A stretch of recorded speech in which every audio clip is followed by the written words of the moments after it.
Hello everyone, my name is Bailey Brown. I'm a reporter with the Bryan College Station Eagle. I'm here with Taylor Moore presenting his debut novel, Downrange, a Garrett Cole novel.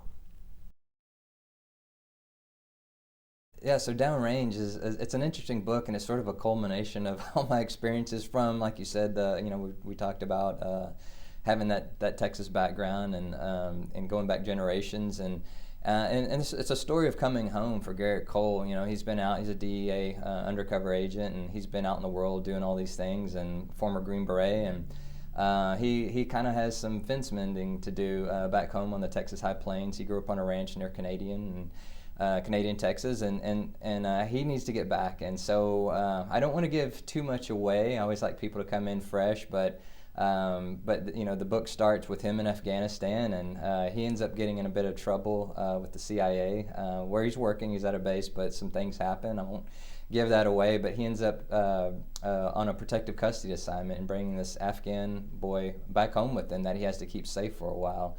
And so you can imagine the idea of you know, he thinks he's bringing this kid home to a place where he can kind of hide him out on his ranch.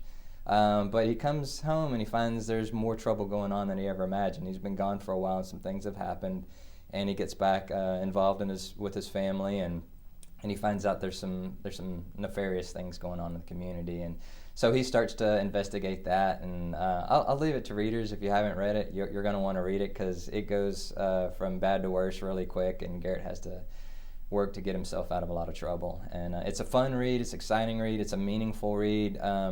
It's a kind of a strange combo. It's a modern day Western mixed with a kind of a military spy thriller, and it's got both elements, and both elements are very real, and they're parts of my life that I incorporated in the story. And for me, when I was at the CIA, I remember being at a meeting, and I remember an FBI agent was there, and he made this comment. He said, "I don't understand what you do." And he didn't mean that he literally didn't understand what the CIA does, but he just meant you guys operate in a gray world that is so different from what we do. It's just strange. And so the idea with Downrange was, what if I took a sort of, you know, this Garrett's a cowboy, he's sort of a black and white, law and order kind of guy.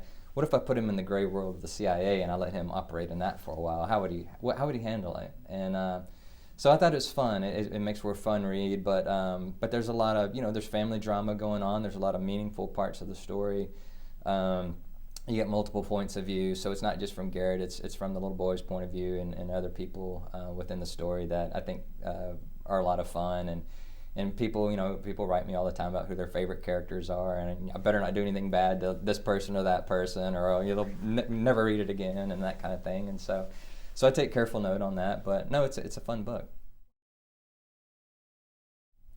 After texting his brother, Garrett agreed to meet at the cattle exchange for dinner. He'd hoped to keep a lower profile, but a crowded public venue had its pluses, and keeping Bridger's notorious temper in check was a big one. With a little time to kill, Garrett tooled down the back streets of Canadian and hung a riot on Main by the old Women's Christian Temperance Union turned public library. At one of the highest points in town, Garrett tapped the brakes, bringing his truck to a crawl, which wasn't an issue in a street with no traffic.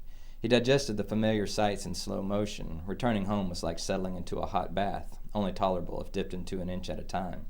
Passing the red brick Hemphill County Courthouse, he gazed beyond the two-story skyline of the sleeping downtown and took in the view.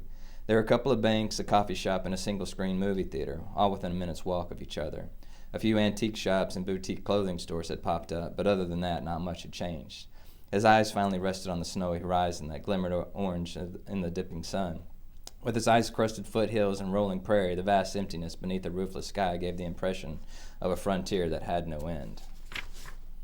As a kid, Garrett had sworn he could see all the way to New Mexico, but it was probably only about 10 miles. Even so, it was glaringly obvious why Canadian was called the oasis on the high plains. As a crow flies, it was nearly 300 miles west of Tulsa with not a damn thing in between, and 300 more to Santa Fe with a hell of a lot less. No one passed through it. If you got there, you were going there, and nobody did that. Although tranquil and isolated, Canadian was a town with secrets, some dark, some deep, and some the subject of tantalizing scandal. Of course, scandals range from offenses as trifling as showing too much cleavage at the church picnic to as egregious as knocking up the preacher's daughter and running off with a collection plate. But every so often, there was a stark reminder that people are people no matter where you go, and this small town had its scattered bones and shallow graves to prove it.